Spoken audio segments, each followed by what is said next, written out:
Em nome do Pai, do Filho e do Espírito Santo. Amém. Salve Maria, caríssimos irmãos, caríssimos amigos. Estamos uma vez mais juntos para meditar no Evangelho Dominical, neste que é o segundo domingo do Advento. Como se recordam, na semana passada nós tivemos a inauguração, digamos assim, deste novo ano litúrgico, com o início do tempo do Advento. E a liturgia falava-nos da vigilância.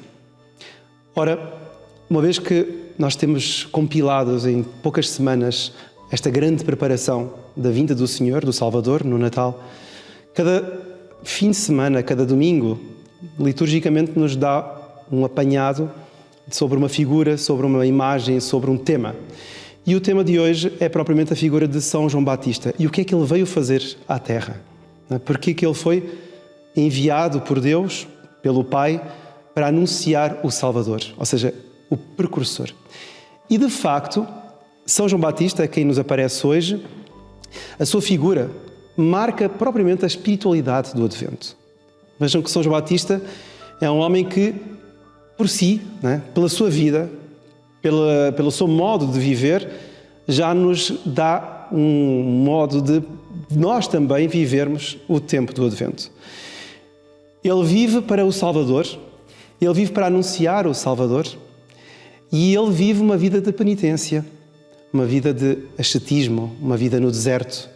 E é para isso que ele nos convida neste tempo, o tempo do Advento, no qual nós somos convidados a vigiar, somos convidados a rezar mais, somos convidados a fazer sacrifícios, penitências, que nos preparem interiormente, que nos preparem, enfim, no nosso âmago, no nosso interior, para percebermos, para nos aprofundarmos mais sobre o grande acontecimento que será no dia 25 de dezembro, o nascimento do nosso Salvador. E o Evangelho de hoje, então, relata-nos a entrada em cena de São João Batista.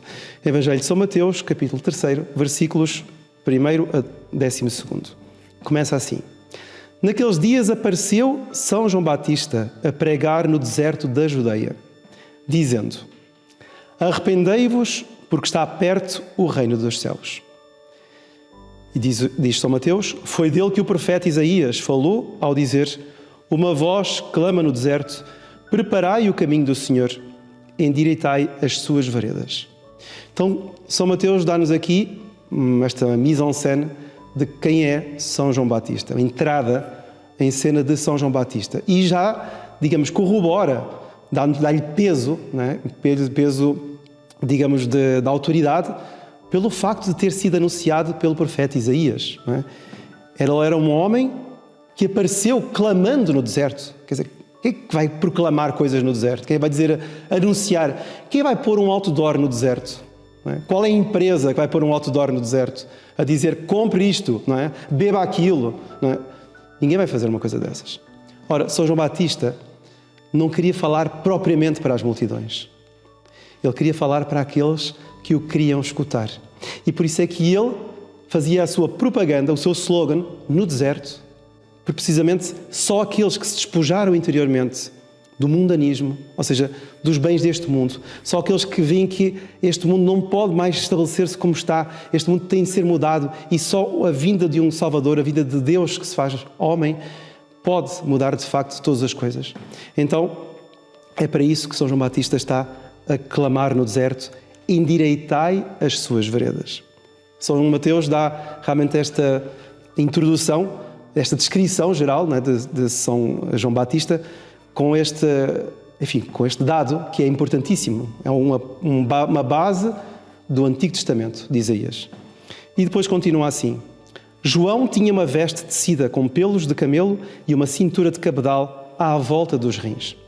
Esta descrição também tem muito peso, porque no livro dos Reis, no primeiro livro dos Reis, o profeta Elias é descrito da mesma forma, vestido de pelos e com um cinturão de cabedal à volta dos rins. Ou seja, a figura de São João Batista, digamos, o traje dele é um traje que descreve um profeta. E que profeta, no caso, é o mesmo traje que usava o profeta Elias. O seu alimento eram gafanhotos e mel silvestre. Acorria a ele gente de Jerusalém, de toda a Judeia e de toda a região do Jordão, e eram batizados por ele no Rio Jordão, confessando os seus pecados. Bom, aqui há mais alguns dados acerca do modus vivendi de São João Batista e, digamos, do modus procedendi, do modo dele proceder, do modo dele ensinar. Primeira coisa é que, propriamente, porquê que surgiu São João Batista? Nós sabemos, através até das descobertas de Qumran, né, uma região que fica ali ao norte, noroeste, propriamente, do Mar Morto, onde se encontraram, já no século XX, uma série de fragmentos escriturísticos antiquíssimos, do século II até ao primeiro século depois de Cristo, com dados sobre um grupo muito estrito, um grupo, digamos, muito fechado, que eram os essénios. E muitos historiadores, muitos, digamos, estudiosos da Sagrada Escritura, creem que São João Batista era, de facto, também ele um essénio. Ou seja, era um grupo seleto, eram só homens, não se casavam, tinham uma vida de extrema, realmente, renúncia ao mundo de então, não é? Tinham uma vida de extrema renúncia, inclusive no seu modo de se alimentar, no seu modo de conviver. E São João Batista, em muitos traços, parece de facto um essênio. Por exemplo, os essênios adotavam crianças, muitas, sobretudo, filhas de sacerdotes. E São João Batista era filho de um sacerdote, do sacerdote Zacarias. Depois também, este dado, ele comia gafanhotos, não é propriamente assim o prato mais delicioso, e mel silvestre, um mel assim, enfim, dos bosques, do deserto. E, de facto, também eles usavam gafanhotos e mel silvestre. Há documentos que narram isso, mas não comiam só isso, comiam também pão e outras coisas. Mas, por estes dados, parece, de facto, que São João Batista seria um essénio, além de toda a vida ascética. Só que ele tem uma particularidade.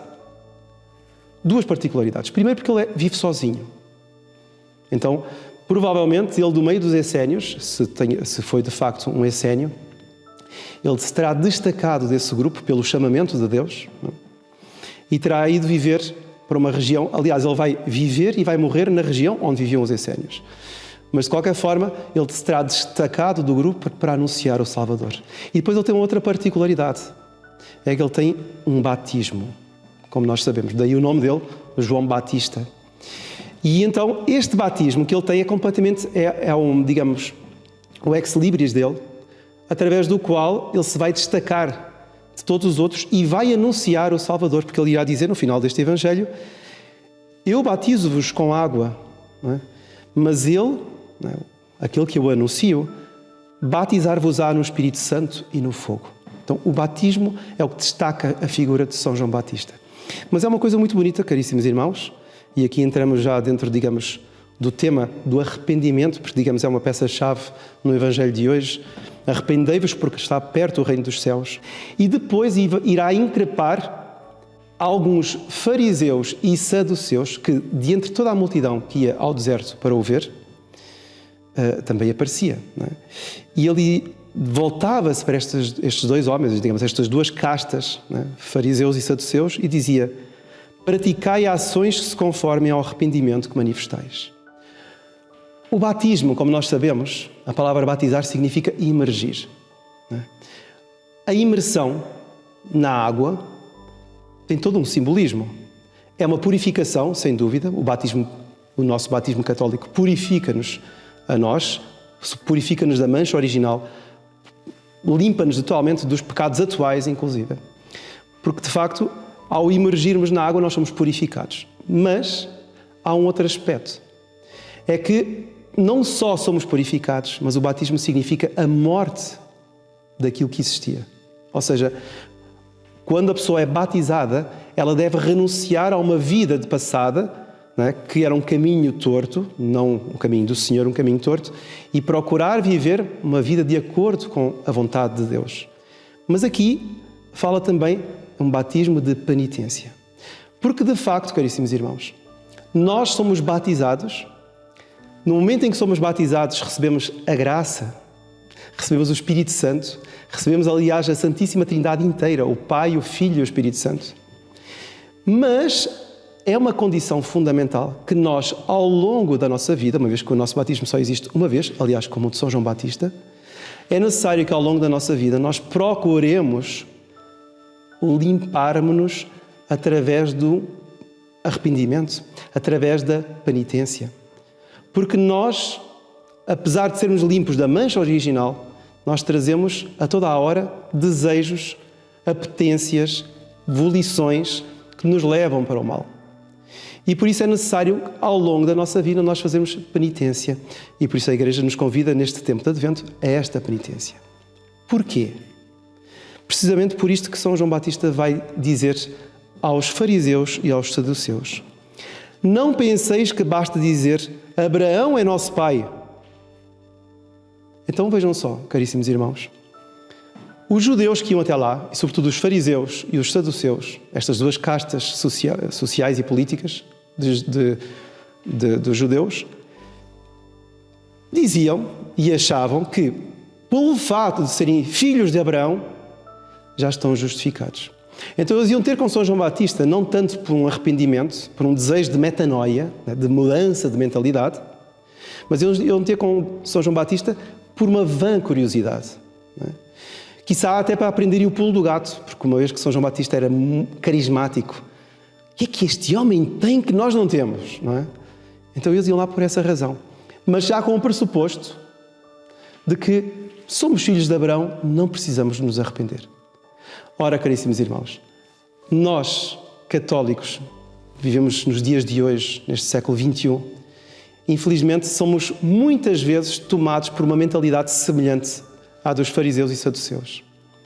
Eu digo isto porquê? Porque nós vemos a quantidade de católicos que se justificam, que não se confessam, que não vão à missa, que não rezam, porque já têm um status qualquer que meteram na cabeça, porque já são batizados, porque já fizeram isto ou fizeram aquilo, porque já vão a Fátima.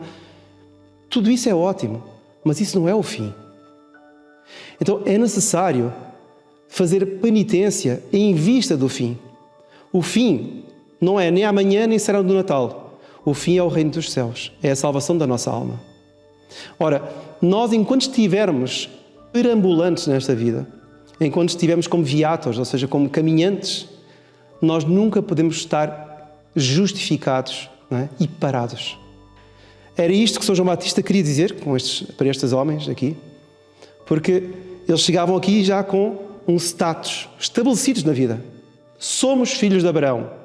Não temos mais nada a melhorar em nós. Não é? E de facto ele dizia: tendes de melhorar, tendes de adequar a vossa mentalidade através deste batismo que não dá a graça, não é? Mas que entretanto vos dará uma graça particular se vós tiverdes um arrependimento dos vossos pecados. Assim também, caríssimos irmãos, a nós, não é por passar por mais um Natal que nós já estamos mais imbuídos no cristianismo, mais dentro da Igreja Católica. Não.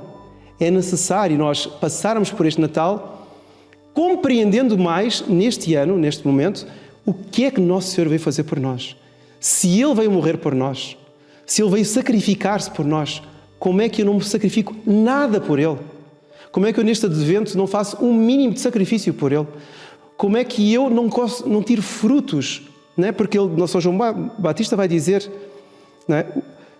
Eu vos digo, toda a árvore que não dá fruto será cortada e lançada ao fogo. Será que eu não sou uma árvore também que não dá fruto?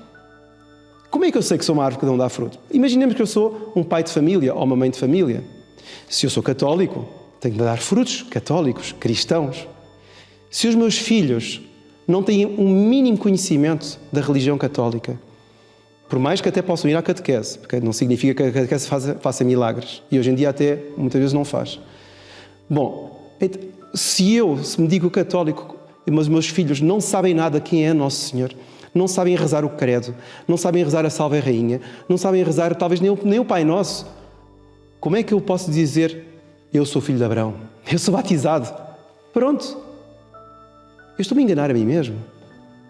Eu não estou a fazer um mínimo de sacrifício, um mínimo de esforço para produzir um fruto que seja agradável a Deus. Porque se Deus Nosso Senhor veio ao mundo ensinando o caminho, como é que eu não dou frutos e não ensino também esse caminho àqueles que são mais próximos, aos meus filhos, por exemplo? Eu estou-me a enganar a mim mesmo. Mas eu já sou batizado, sou padre. Não, mas eu já me casei há muitos anos na igreja, em tal igreja assim. Não, eu já me confessei há muitos anos atrás, ou confesso uma vez por ano. Se a pessoa coloca essas bases paradas, esses pilares por onde ela não sai mais dali, fica preso naquele pilar, significa que de facto a pessoa precisa de mudar completamente a sua vida. E a primeira coisa que ela deve mudar na sua vida é a noção de que ela tem de caminhar. É a noção de que ela, neste Natal, precisa de se lembrar do seu batismo e precisa de fazer penitência. A fazer penitência não é simplesmente deixar de comer alguma coisa doce, também é bom. Não é simplesmente vou passar um pouquinho de frio para oferecer a Deus, também é bom. Mas a grande penitência aqui é procurar adequar a mentalidade dela à mentalidade de Deus. Fazer esta metanoia. Eu tenho vivido só para mim, só para os meus prazeres, segundo os meus critérios, e agora vou procurar viver segundo a vontade de Deus. Deus Nosso Senhor quer que eu me arrependa dos meus pecados. E o pior pecado é eu menosprezar a vontade dEle. É eu viver como se Ele simplesmente não tivesse dito nada, não é? Sobre o modo como eu devo praticar a minha vida. Então, caríssimos irmãos, eu desejo a todos vós, neste domingo, neste segundo domingo do Advento, que esta figura de São João Batista, esta espiritualidade de São João Batista, né? Esta vida ascética nos ajude a caminhar ao longo deste tempo de Advento e nos leve a conformar a nossa vida com o Nosso Senhor. Sobretudo aqueles que são batizados, aqueles que são católicos, aqueles que um dia receberam a luz batismal e que, por isso mesmo, são filhos de Deus, devem viver enquanto tal. E viver enquanto tal significa caminhar. Que Nossa Senhora vos ajude todos a caminhar e a aperfeiçoar-se, a adequar-se cada vez mais à vontade do seu Divino Filho. Que a bênção de Deus Todo-Poderoso, Pai, Filho e Espírito Santo, desça sobre vós e permaneça para sempre. Amém. Louvado seja Nosso Senhor Jesus Cristo.